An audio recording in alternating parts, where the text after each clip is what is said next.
Okay, we were discussing about the diffusion and ion implantation, and those two techniques you see that they are used for the doping in a semiconducting material. Okay. So, it is related to the doping. The doping can be done by two ways. One is the diffusion, another is the ion implantation. And please note that when we talk about the doping, basically we have two things in mind.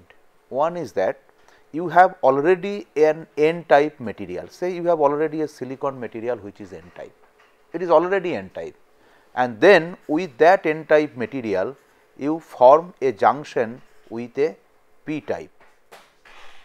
Okay.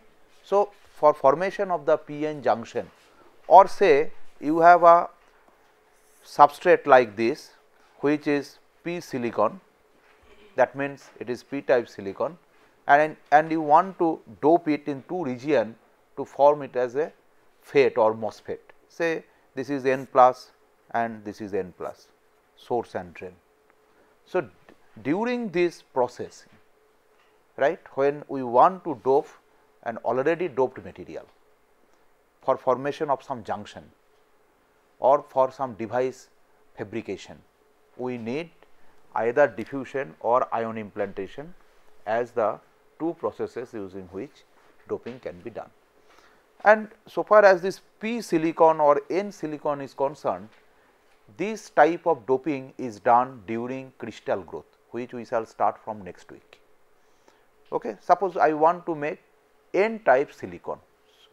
So, this is when we talk about n type silicon, that means it is the single crystal of silicon, and that single crystal is done using some crystal growth process.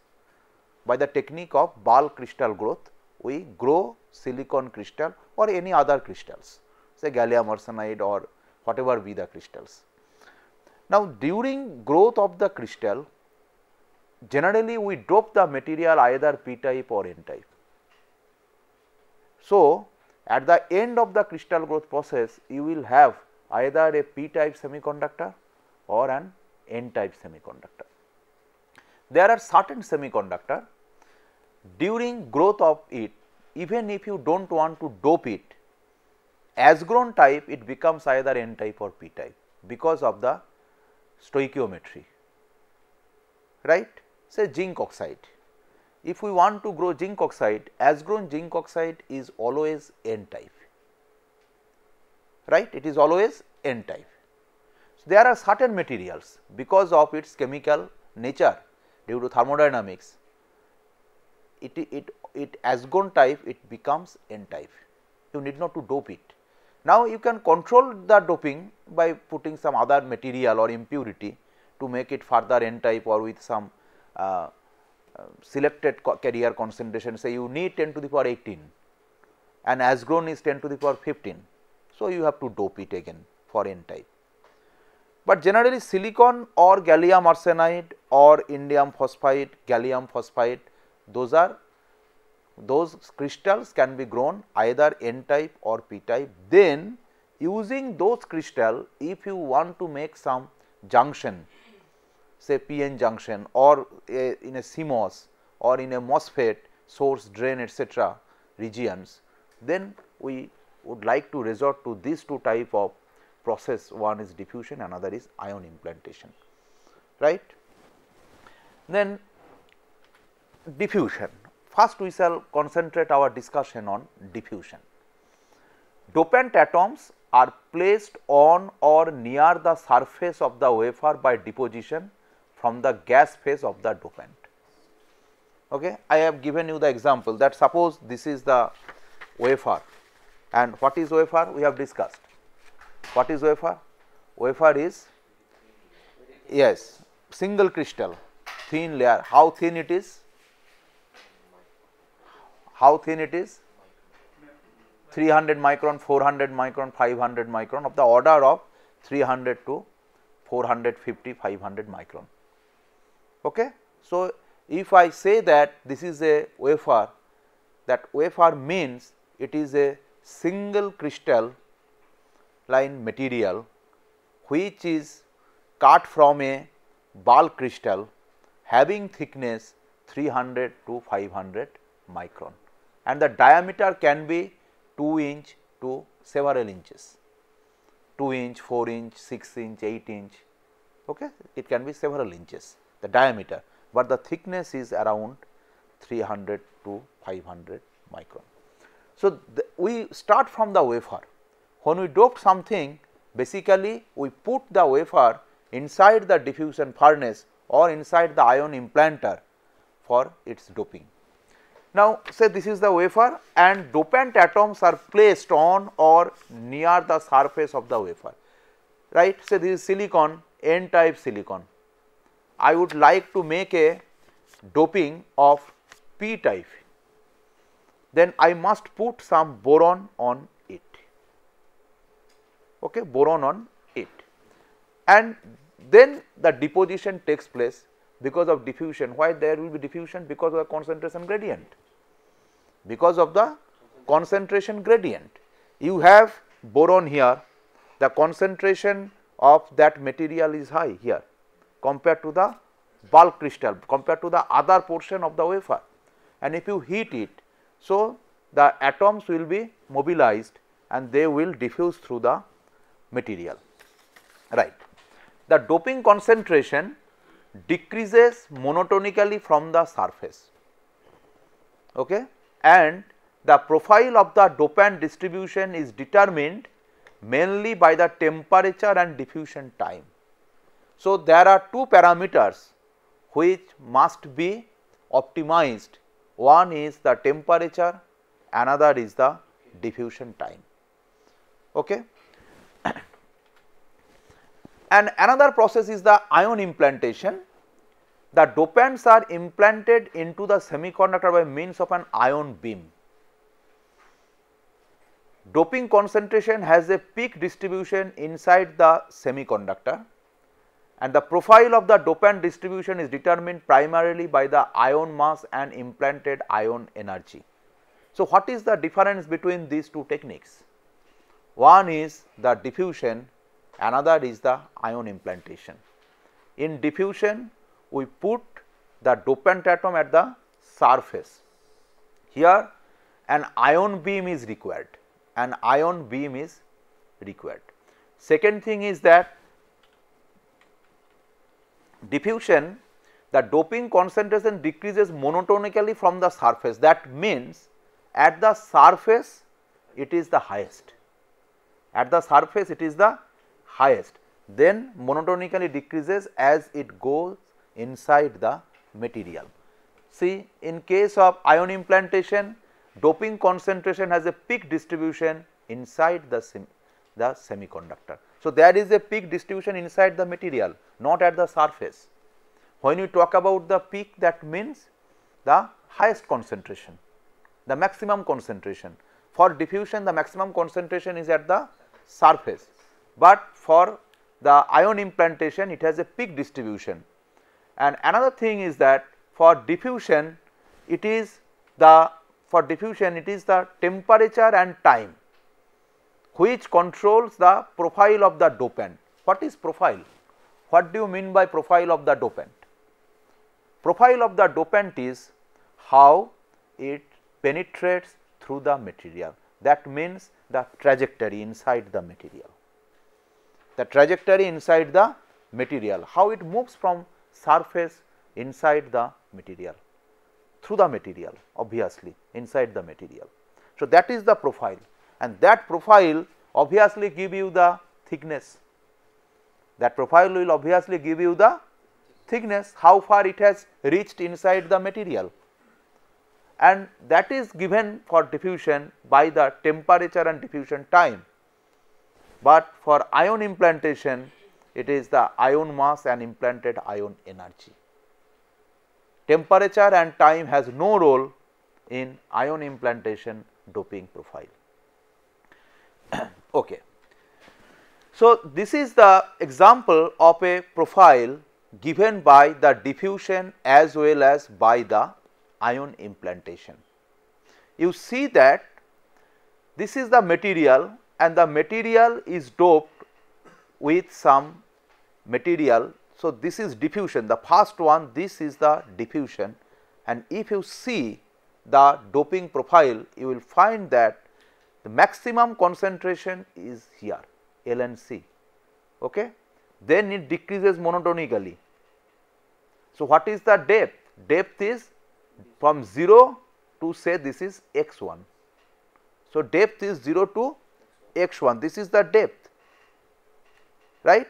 So, if this is the surface, then this is the depth, and the highest concentration is at the surface of the wafer. So far as the ion implantation technique is concerned, you see that there is a peak distribution inside the material, not at the surface.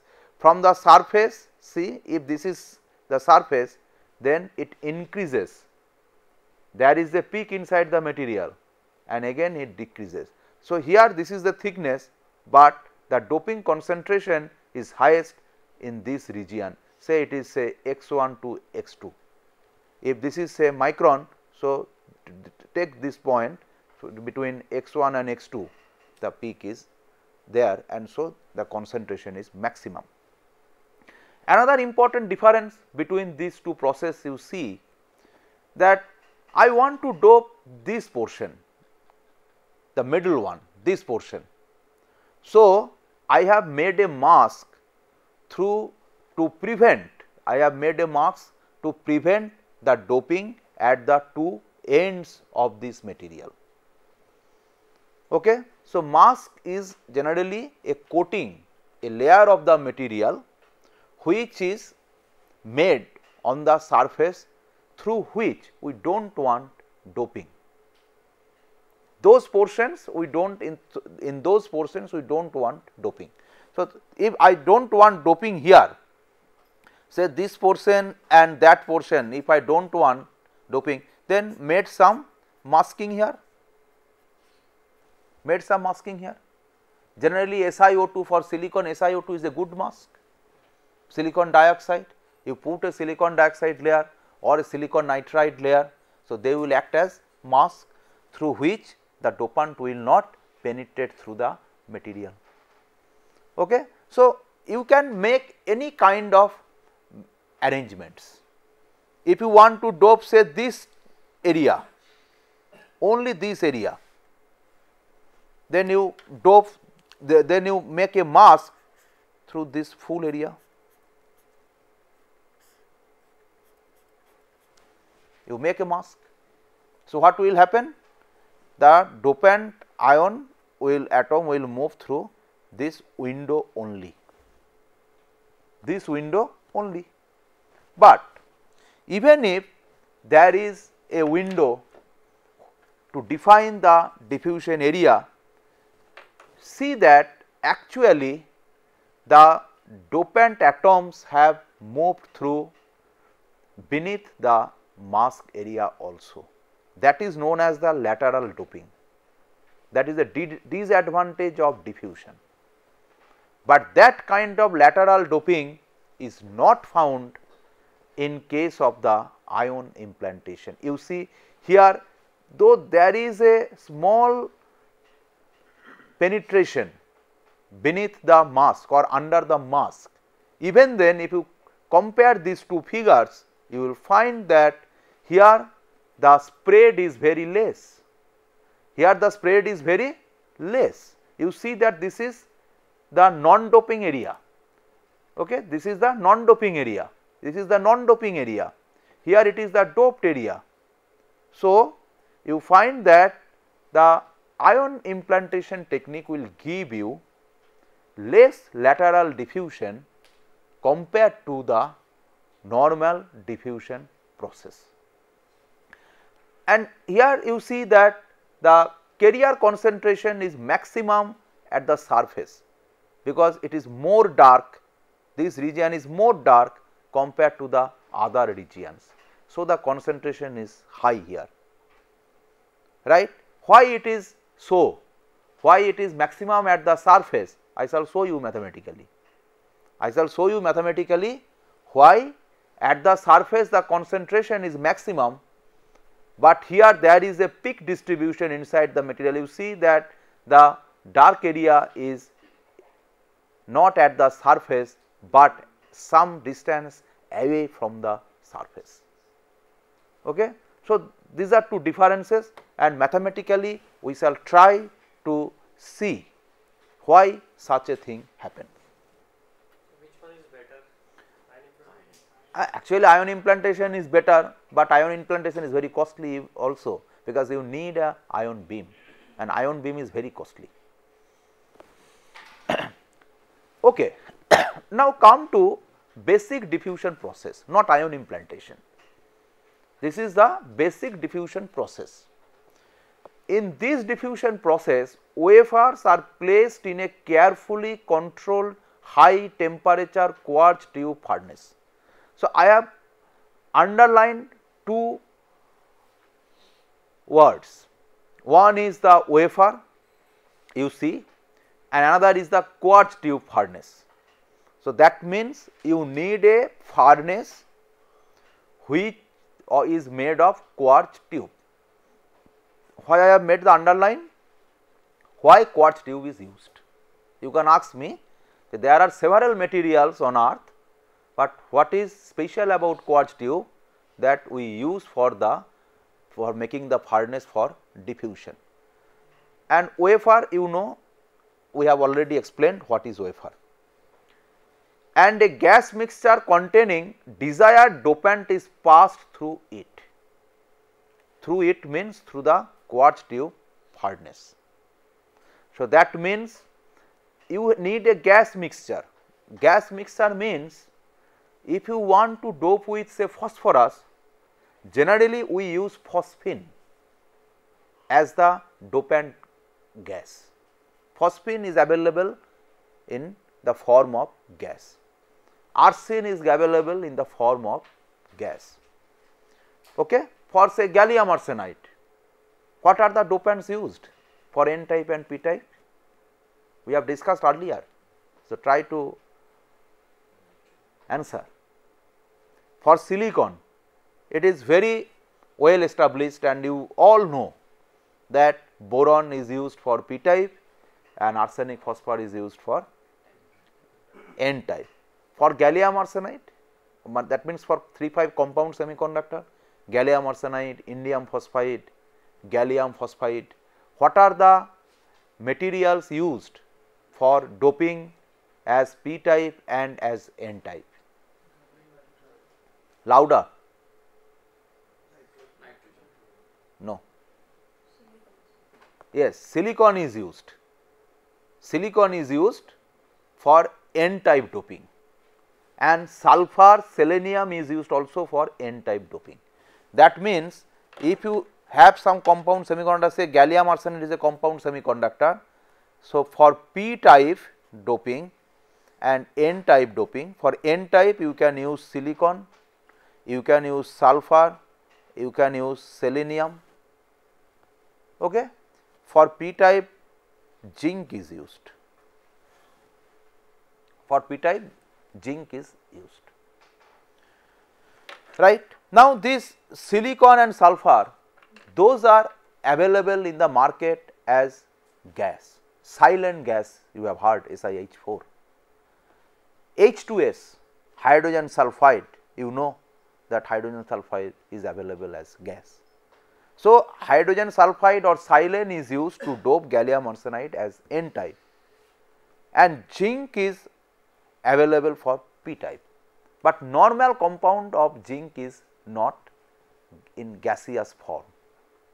So, that means you can take diethyl zinc, which is liquid, then if you heat it, vapor pressure will develop inside the bubbler, inside the container. Okay. So, you have some vapor pressure on the surface of the liquid, right. Then you have to transport that gas, either silane or H2S or zinc, to the reaction chamber. Here the reaction chamber is nothing but the quartz tube furnace.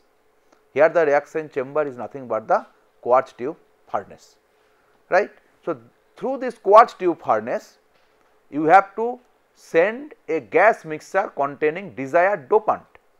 You want to dope the material with phosphorus. Then what is the gas mixture? Your gas mixture will be phosphine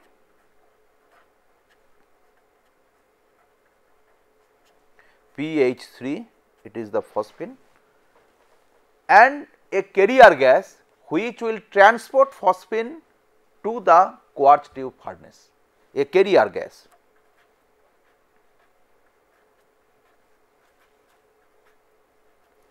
A carrier gas. Generally the carrier gas is nitrogen in such cases, nitrogen or hydrogen. What is the advantage of hydrogen? The advantage of hydrogen over nitrogen as a carrier gas is hydrogen is available in very pure form. If you can pass hydrogen through a palladium diffuser, then what happens? Palladium absorbs, and at the output of the diffuser you will get very high quality hydrogen gas. And what is the quality? When we talk about the quality in semiconductor, generally it is 6N, 7N, 5N purity. When what about 6N? 6N means 99.9999%. Total 6 nines are there, you see. It is known as 6N purity. It is known as 6N purity, 6 nines are there. So, very high purity is maintained for semiconductor processing.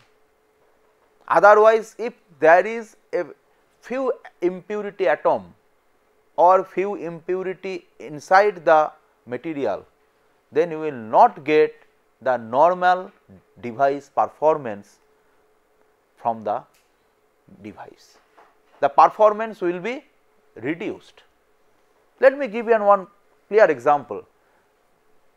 For gallium arsenide, it is almost 9000 is the mobility, okay, 9000 centimeter square per volt second is the mobility.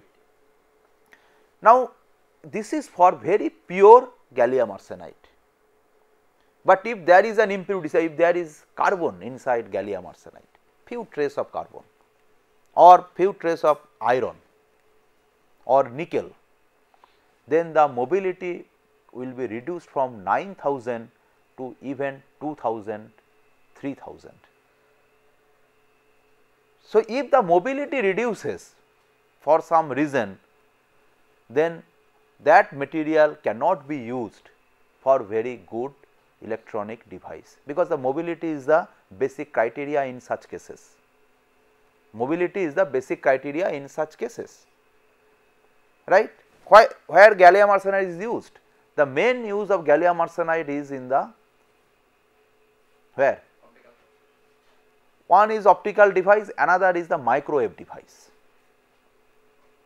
okay, impact diode, impact, IMPATT. Okay. So, that is the microwave source. Impact diode is a source for microwave, that is used for microwave generation. And since the mobility is very high, it is used there, right. And if your mobility is reduced, then you cannot use gallium arsenide for microwave device. Silicon is not used for microwave device. So, one of the consideration is mobility, and if there is a impurity inside the material, then it will jeopardize your application.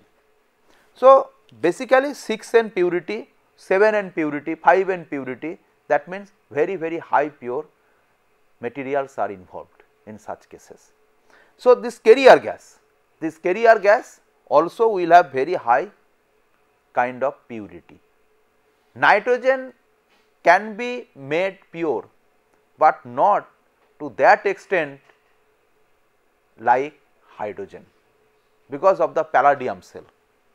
Through a palladium you can send hydrogen, it will absorb all the hydrogen, and then when you heat it around 300 degree centigrade, at the output of the diffuser you will get very clean.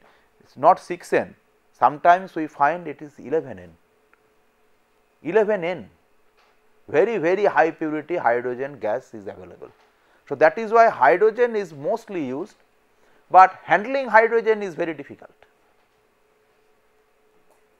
It is, yes, inflammable, not like nitrogen. So, that is why people use nitrogen, it is also available, but not to such purity level, but 6N, 7N purity nitrogen is available, or in some cases 11N purity of nitrogen also available. It is very costly. Normal industrial cylinder will cost say 2000 rupees, but say 9N purity nitrogen will cost some 50,000 rupees. So, the difference is very high. Okay. So, a gas mixture containing the desired dopant is passed through it, and the gas mixture is nothing but the dopant, phosphine in this case, and carrier gas, which is either hydrogen or nitrogen. Let us take, in our case it is nitrogen. Okay. The number of dopant atoms that diffuse into the semiconductor is related to the partial pressure of the dopant impurity in the gas mixture. This is very important. This is very important. The number of dopant atoms that diffuse into the semiconductor. Suppose you want to dope the semiconductor with say 10 to the power 18 centimeter cube inverse. That means per centimeter cube volume there will be 10 to the power 18 dopant atom, right. That means you want to make the carrier concentration as 10 to the power 18. The carrier concentration, because carrier concentration is always represented per cc, always, right. Say the carrier concentration in say silicon 10 to the power 14, 10 to the power 15 per cc, the unit of carrier concentration. That means the if it is an N type material, the number of electron is 10 to the power 18 per cc of the material. So, this is the carrier concentration, and for doping we know that one dopant atom on ionization will give you 1 electron. Particularly it is true for silicon and say phosphorus or arsenic. Okay. You know that because of silicon in group 4 and phosphorus or arsenic in group 5. So, each phosphorus atom on ionization will give you 1 electron. So, if you dope the material with 10 to the power 18 per cc atom, then considering that full ionization of the material, you will get 10 to the power 18 electron. So, the carrier concentration and dopant are almost synonymous, not same. It is synonymous if all the dopant atoms are ionized. Okay. Now, the number of dopant atoms that diffuse into the semiconductor is related to the partial pressure of the dopant impurity in the gas mixture. Okay. If you talk about this phosphine and carrier gas, you will find that the mixture is phosphine and carrier gas nitrogen. Now, what should be the amount of phosphine which will diffuse through the silicon? Because it is a mixture, of phosphine and nitrogen. It will depend on the partial pressure. What is partial pressure? What do you mean by partial pressure? Yes, exactly. Here there is a mixture of two gases, so pressure exerted by a single gas, right. The partial pressure of phosphine is the pressure exerted by the phosphine. The partial pressure of nitrogen is the pressure exerted by the nitrogen, and the individual pressure will be when added will give you the total pressure of the system. What is the partial pressure of oxygen in air? What is the partial pressure of oxygen in air? You should tell. Mole fraction of oxygen into No, you tell. What is the normal atmospheric pressure? 760 millimeter of Hg, that means 760 torr. Millimeter of mercury is nothing but torr. It is 760 torr, TORR, right. Now, what is the concentration of oxygen in air? 21% roughly 21%. So, partial pressure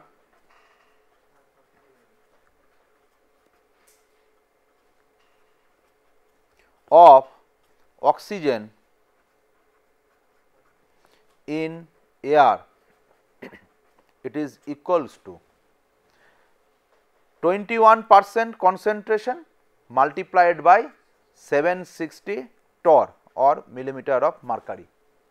That means 0.21 multiplied by 760 millimeter of mercury. What is the value? Whatever be the value, 152, 153, 160, whatever be the value, there is a value, and you will get that oxygen partial pressure in air is this. So, similarly, the number of dopant atoms which will move through the material will depend on the partial pressure of the material, right, and that is very important criteria. Okay. This is the schematic diagram of a typical open tube diffusion system. Open tube diffusion system. In this tube diffusion system, you see why it is open tube. First tell, both ends are open, very simple, both ends are open. Through this, they say this is the inlet and this is the outlet. So, through the inlet the gases are passing where? To the quartz tube furnace where the silicon wafers are put. We have shown you 3 silicon wafers example, and the silicon wafers are put on a susceptor.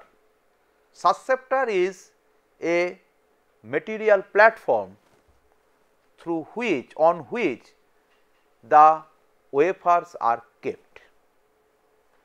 The wafers are not kept at the floor of the quartz tube. Okay.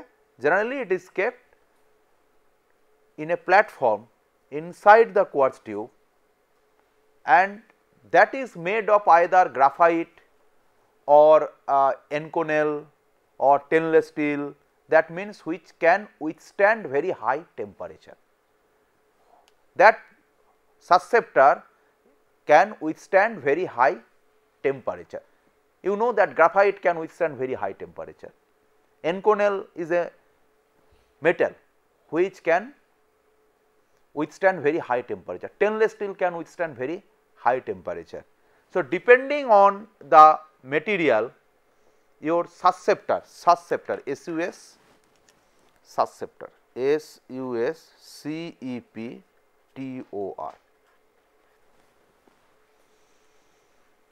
okay, it is a platform on which the wafers are placed or kept.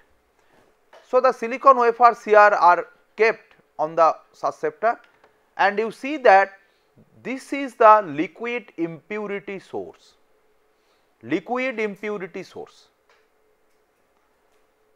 and nitrogen is passed through the liquid impurity source to carry the liquid vapor onto the silicon wafer, right. And here you see that oxygen is also placed. Why oxygen is also past I shall show you, because the reaction is there where oxygen is required. And this is the electric furnace. This electric furnace is due to heating of the element inside the reactor.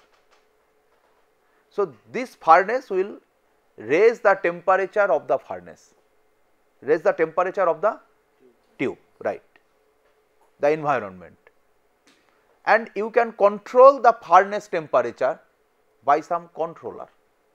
Suppose you want to use 1000 degree centigrade for a particular doping. So, you can control 1000 degree centigrade. How long it will remain in 1000 degree?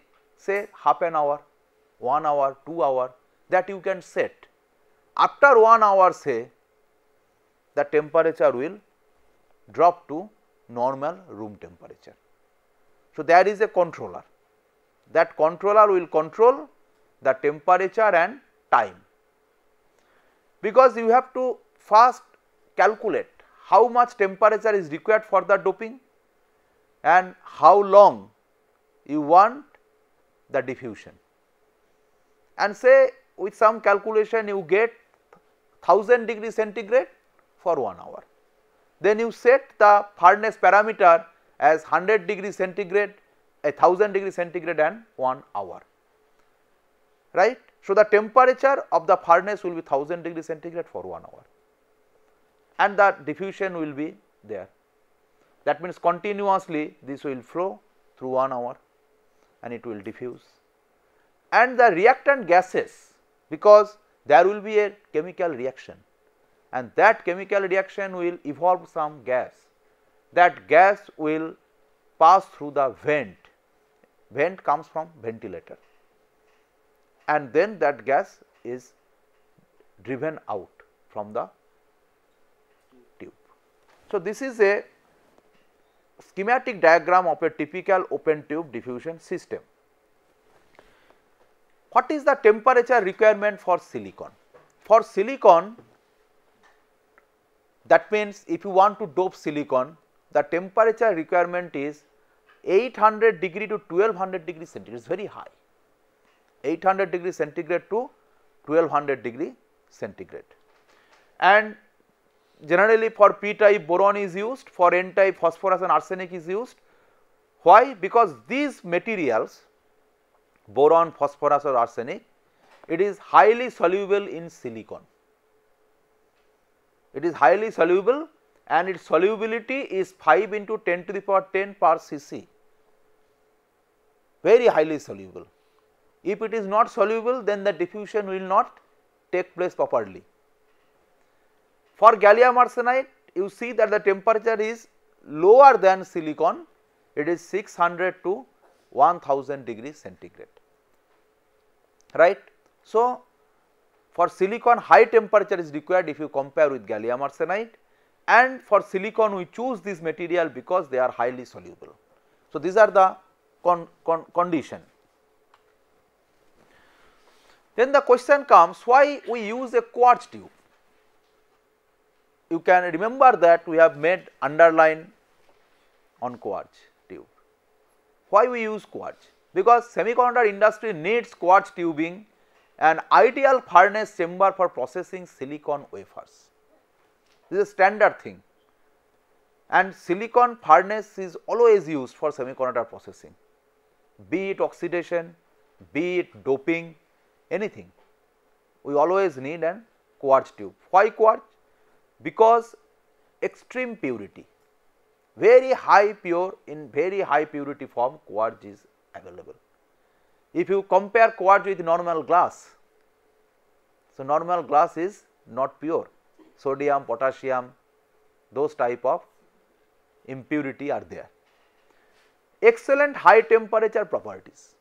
Excellent high temperature properties, you see that the melting point is almost 1650 degree centigrade. The melting point is almost 1650 degree centigrade, and what is the temperature requirement? 1200 degree centigrade. So, if your furnace does not withstand but unable to withstand that temperature, then what will happen? That will give rise to contamination.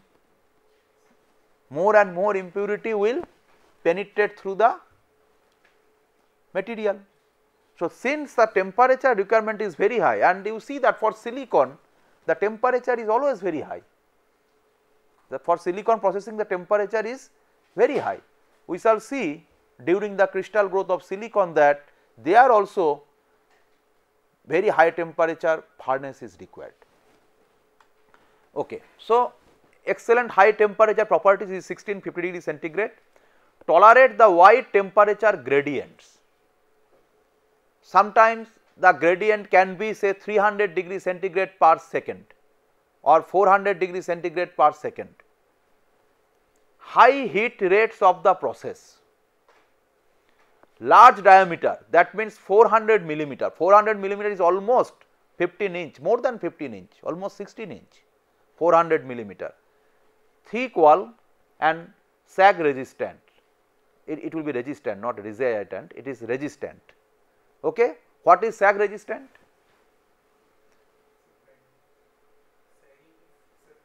Yes. Basically with that temperature it should not be deformed, it should not be deformed in any portion. Sometimes you find that where the furnace is there, just above the furnace the tube sometimes bends, distorts, or some deformation takes place. But if you use quartz, those things does not happen.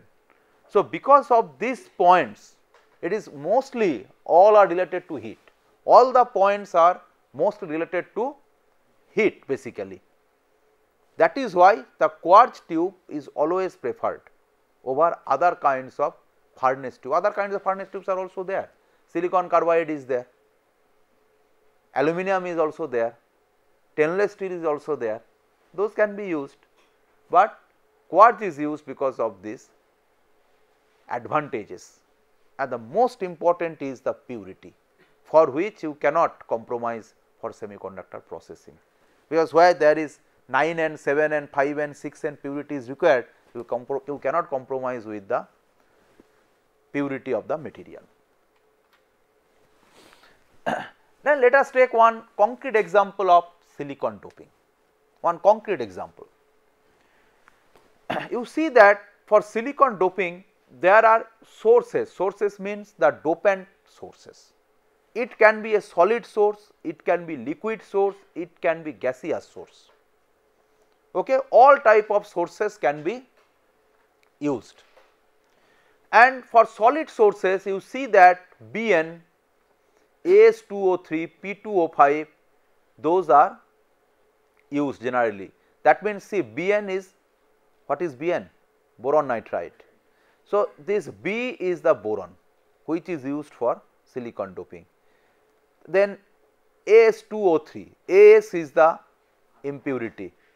Then P2O5, P is the impurity. So, these are all available as solid source. And liquid sources you see that BBr3, AsCl3, PoCl3. Okay?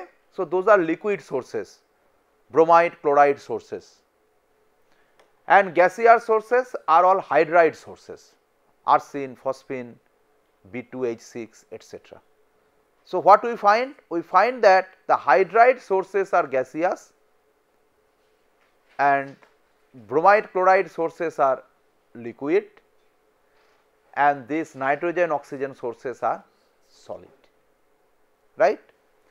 But most commonly liquid source is used. You tell me why liquid source is used? Yes, easy to handle, that is the main criteria. Solid, the problem of solid is you have to melt it for vapor pressure, you have to melt it, and if it is very rigid solid then the melting point will be high. So, additionally you have to supply power there to melt it, and sufficient vapor pressure must be there, so that you can transport the vapor onto the surface of the silicon wafer. But for liquid it is very easy to handle, for gaseous it is also not very easy to handle. control a gaseous environment, ambient, is very difficult. Okay? And for liquid sources, another advantage is, apart from easy to handle, that this liquid at very small temperature, there is sufficient vapor pressure on the liquid surface inside the bubbler. Inside the bubbler, the liquid is placed, and the bubbler is some arrangement where there is heating element. You can control the temperature of the bubbler. So, where the vapor pressure is maximum, you use that temperature to vaporize it, and the vapor will be transported through the nitrogen gas in this case. So, now this reaction will give you the phosphorus doping in silicon. Then liquid source. So, this is liquid POCl3, we used POCl3, and you can remember that we have used oxygen. You remember that we have used oxygen, you see that there this is oxygen. Okay. So, now this POCl3, 4 POCl3 plus 3 O2 will give you 2 P2O5 plus 6 Cl2. This P2O5 is, you see, what is the nature of P2O5? So, what will happen? After this reaction, there will be a glassy surface on the silicon wafer. That glassy surface is due to P2O5, because that is your solid thing, which reacts with silicon under that high temperature environment, will give you phosphorus and SiO2, the silicon dioxide. Okay. So, some portion will be silicon oxidized, and another thing is that the vent, through vent what gas will pass? Chlorine gas will pass. So, these are the reactions which will happen during the diffusion of phosphorus on silicon wafer. Now, if you consider gallium arsenide,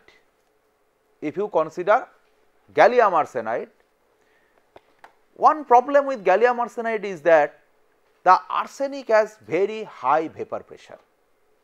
That means, if this is your gallium arsenide say substrate, this is your gallium arsenide substrate, at temperature, high temperature 300-400 degree centigrade, arsenic will evaporate from the surface of gallium arsenide wafer. So, if arsenic evaporates, then what will happen? Yes, stoichiometry, that will be non-stoichiometry. Okay?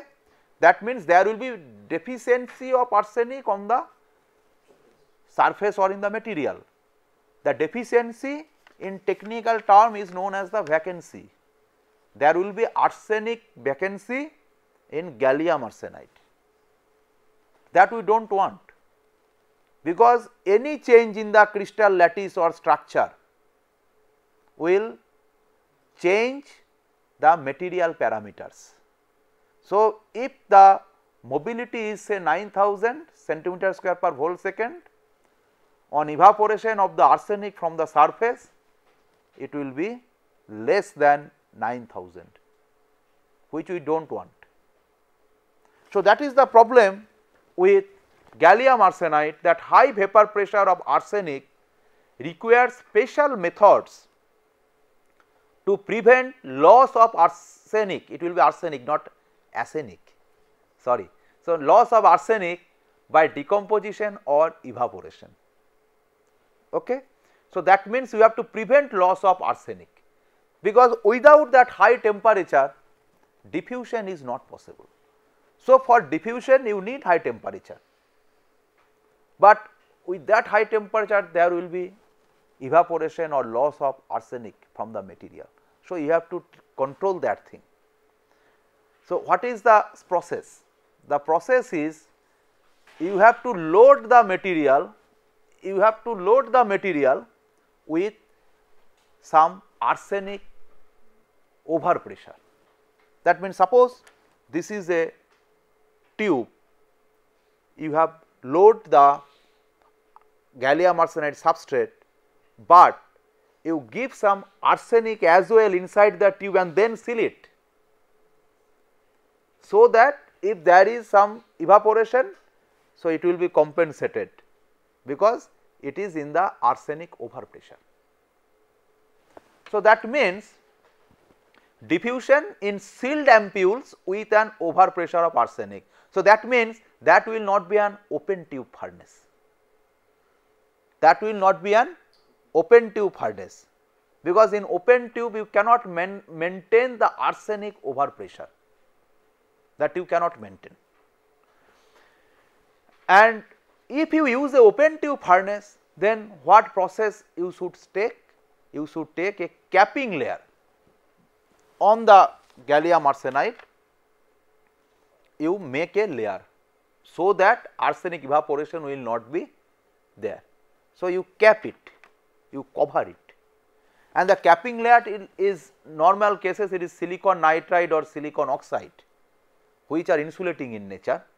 So, these are used as capping layer. For p-type diffusion of zinc in the forms of zinc gallium arsenic alloy, right, and or zinc ZnAs2, obviously when there will be AS2, it will be an sealed ampule process, or in open tube approach you can use zinc oxide SiO2. For n-type, selenium, tellurium is used, sulfur is also used. So, for p-type generally zinc is used or silicon is used, right. For p-type, for n-type sulfur, selenium, etc. is used. Okay. Now, what is the physical diffusion process? How we can look at the diffusion physically? You see that atomic movement of the dopant atoms in crystal lattice generally is governed by the vacancies or interstitials, generally by vacancy or interstitials. You see that there is a vacancy of atom here. So, this is a silicon lattice, and if you heat it, then what will happen? That this silicon atom will be displaced, and in its place phosphorus or arsenic or boron atom will be placed, or it will occupy, the dopant atoms will occupy that positions. So, that means you see that it is a host. Which one is host? Host is the silicon matrix or the gallium arsenide, that is the host, and there is another position which is known as the interstitial position, that means place in between the normal atomic positions. You see that this is interstitial position, this is vacancy position. Here the host atom is missing, here the host atom is not missing, but between 4 host atoms there is a place which is known as the interstitial place, and in that interstitial position that atom can be placed. So, there must be some dimension criteria. If that interstitial place is sufficiently large to occupy that diffusion, that dopant material or not. Say boron, boron is small compared to silicon, the atomic radius of boron is less compared to silicon. So, boron can occupy the interstitial position. Okay. But for say phosphorus, the atomic radius of phosphorus is larger than silicon. So, phosphorus atom cannot occupy the interstitial position, rather it will occupy the vacancy position, it will occupy the vacancy position. Another thing is the temperature criteria. You see, one is the dimension criteria, whether it is a smaller atom or a larger atom, smaller or larger than what? Smaller or larger than the host, right, smaller and larger than the host. Then another criteria is the temperature. Why the temperature is required? You see that this place, how the place is created. How the place is created. Normally, if you heat a material, what happens? Its molecules or atoms vibrates in its mean position, okay? Vibrates along its mean position, through its mean position. Then on further temperature or further heat, what happens? It will gain sufficient energy and will be detached from the atom, from the lattice, right. So, when it will be detached from the lattice, then at its place what will be there? Vacancy will be created. So, unless there is vacancy, there will be no diffusion. But where the atom will go? Either it will occupy the interstitial position or it will occupy the vacancy position. And we shall, in the next class, we shall consider the energy, how much energy is required for vacancy diffusion or interstitial diffusion. We shall see that for vacancy diffusion the temperature will be more. Why? Because first you will have to create the vacancy. Here for interstitial diffusion you need not to create the place. The place is already there in the lattice side, but for vacancy you have to create the place first. So, creating a vacancy and then diffusion. So, two energy criteria is there. That means the energy will be dissipated first by creating the vacancy and next by diffusion, next for the diffusion. Okay. So, that is why the temperature required for vacancy diffusion is larger than the temperature required for the interstitial diffusion. Thank you for this class.